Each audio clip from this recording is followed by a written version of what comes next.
சிலப்பதிகாரத்தில் தடய அறிவியல் குற்றங்களின் தன்மைகளையும் குற்றவாளிகளையும் அறிவியல் பூர்வமாக கண்டுபிடிப்பதில் காவல்துறைக்கும் நீதிமன்றங்களுக்கும் பெரும் உதவி புரியும் அறிவியல் தடய அறிவியல் ஆகும். வேதியியல், இயல்பியல், விலங்கியல், தாவரவியல், மரபணுவியல், நுண்ணுயிரியல் போன்ற பல்வேறு அறிவியல்களின் மூலம் கிடைக்கப்பெறும் அறிவினையும் மற்றும் பல்வேறு தொழில்நுட்பங்களையும் பயன்படுத்தும் தடய அறிவியல் தற்பொழுது artificial intelligence, cloud computing, Newton activation analysis போன்ற தொழில்நுட்பங்களை பயன்படுத்தி மிக நவீனம் அடைந்துள்ளது. இவ்வாறு அதிநவீனம் அடைந்துள்ள தடய அறிவியல் 18ஆம் நூற்றாண்டுகளுக்கு முன்பே குற்றவாளிகளை கண்டறிவதில் பயன்படுத்தப்பட்டுள்ளது. குறிப்பாக நமது தமிழகத்திலேயே சுமார் 18ஆம் நூற்றாண்டுகளுக்கு முன்பே சிலப்பதிகார நாயகன் கோவலன் குற்றம் இழைத்தவன் அல்ல, அவன் ஒரு நிரபராதி என்று நிரூபிக்கும் பொருட்டு சிலப்பதிகார நாயகி கண்ணகி மதுரை பாண்டிய அரசவையில் தனி ஒருவராக வழக்குரைத்து தனது கணவன் கோவலன் நிரபராதி என நிரூபித்தாள். தனது கணவன் கோவலன் கள்வன் அல்ல, அவன் ஒரு நிரபராதி என மதுரை பாண்டிய நெடுஞ்செழியன் அரசவையில் கண்ணகி எவ்வாறு வழக்குரைத்து வென்றாள் என்பது பற்றி சுருக்கமாக இனி காண்போம். சோழ பெரு நாட்டின் பூம்புகார் நகரத்தில் கோவலன் தனது மனைவி கண்ணகியுடன் சிறப்புற வணிகம் செய்து வாழ்ந்தான்.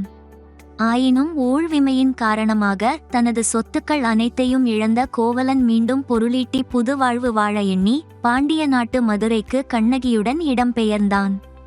மதுரையில் வணிகம் தொடங்கும் பொருட்டு முதற்பொருள் சேர்க்கும் முனைப்பில் தனது மனைவி கண்ணகியின் காட்சிலம்பு ஒன்றினை எடுத்துக்கொண்டு மதுரை வணிக பகுதிக்கு சென்றான். அங்கு பொற்கொல்லன் ஒருவனை பார்த்து காட்சிலம்பை விற்க உதவுமாறு கோவலன் கேட்க, ஏற்கனவே பாண்டிய அரசி கோப்பெந்தேவின் காட்சிலம்பு ஒன்றினை திருடி வைத்திருந்த அந்த பொற்கொல்லன் கோவலன் கொணர்ந்த அந்த சிலம்பை எடுத்துக்கொண்டு பாண்டிய மன்னனிடம் சென்று அந்த காட்சிலம்பை காட்டி, களவாடப்பட்ட அரசியின் காட்சிலம்பு கிடைத்துவிட்டது, அதனை திருடியவன் கோவலன் தான் என உரைக்க, பாண்டிய மன்னனும் முழுமையாக விசாரித்து உண்மை கண்டறிய முயற்சிக்காமல் பொற்கொல்லன் கூறிய வார்த்தைகளை நம்பி கோவலனுக்கு மரண தண்டனை விதிக்கின்றான். நிரபராதி கோவலன் விசாரணை எதுவுமின்றி கொலை செய்யப்படுகிறான். தனது நிரபராதி கணவன் கொலை செய்யப்பட்ட செய்தியறிந்த கண்ணகி துயரத்துடன் வெகுண்டெழுந்து பாண்டிய நெடுஞ்செழியன் அரசவை அடைந்து பெரும் கோபத்துடன் மன்னனை பார்த்து, முறை தவறி ஆட்சி செய்யும் மன்னா, நிரபராதியான எனது கணவன் கோவலன் ஒரு கள்வன் என எவ்விசாரணையும் இன்றி முடிவு செய்து எனது கணவனை கொலை செய்துவிட்டாயே. நீதி தவறி நடுநிலை தாழ்ந்து நெறிமுறை பிறழ்ந்து எனது கணவனை கொலை செய்தது முறையோ சரியோ என வெகுண்டு வினவுகிறாள். கண்ணகியின் அத்தகு கோபக்கனல் வார்த்தைகளில் இருந்த நியாயத்தை புரிந்து கொண்ட பாண்டிய மன்னன் மனம் பதைத்து வெதும்பினான். இருப்பினும் கள்வர்களுக்கு மரண தண்டனை என்பது பாண்டிய நாட்டின் நடைமுறைதான் என மன்னன் கூறினான். யார் கள்வன்? எனது கணவன் ஒரு நிரபராதி என இக்கணமே இந்த சபையோர் முன் நிரூபிப்பேன். உனது அரசியின் காட்சிலம்பில் உள்ள பரல்கள் என்ன பரல்கள் என வினவினாள். அதற்கு பாண்டிய மன்னன் முத்து பரல்கள் என பதில் தந்தான். இதை கேட்டதும் கோபத்தில் வெகுண்டெழுந்த கண்ணகி, முறை தவறிய அரசே, எனது காட்சிலம்பில் உள்ளவை மாணிக்க பரல்கள், முத்து பரல்கள் அல்ல. எனது கணவனிடம் கைப்பற்றிய அந்த காட்சிலம்பை என்னிடம் கொடு.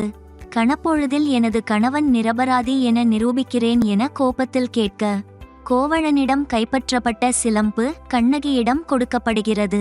கண்ணகி, இதோ பார் மன்னனே என கூறி அந்த சிலம்பை தரையில் வீசி எறிந்து உடைத்தாள். உடைந்த காட்சிலம்பில் இருந்த மாணிக்க பரல்களில் ஒன்று பாண்டிய மன்னனின் உதட்டோரம் பட்டு தெரித்தது. இதையடுத்து பாண்டிய மன்னன், ஐயகோ, தவறிழைத்து விட்டேனே, நிரபராதி கோவலனை கொன்றுவிட்டேனே என கதறி துயரத்தில் துவண்டு பெரும் அதிர்ச்சியில் கீழே விழுந்து உயிரிழந்தான். இதனை கண்ணுற்ற பாண்டியனின் மனைவி கோப்பெருந்தேவியும் உடலின் மீது விழுந்து அழுது அரற்றி அவளும் தனது இன்னுயிரை இழந்தாள். இவ்வாறு கண்ணகி தனது காட்சிலம்பின் மாணிக்கப்பரல்கள் எனும் தடயத்தின் மூலம் தனது கணவன் கோவலன் கள்வன் அல்ல, அவன் ஒரு நிரபராதி என சந்தேகத்திற்கு இடமின்றி நிரூபித்ததாக சிலப்பதிகாரத்தின் வழக்குரை கதை தெரிவிக்கிறது. இந்த பதிவின் மூலம் 18 நூற்றாண்டுகளுக்கு முன்பே காட்சிலம்பின் பரல்கள் எனும் தடயத்தின் மூலம் கோவலன் கள்வன் அல்ல, அவன் ஒரு நிரபராதி என கண்ணகி நிரூபித்தது புலனாகிறது.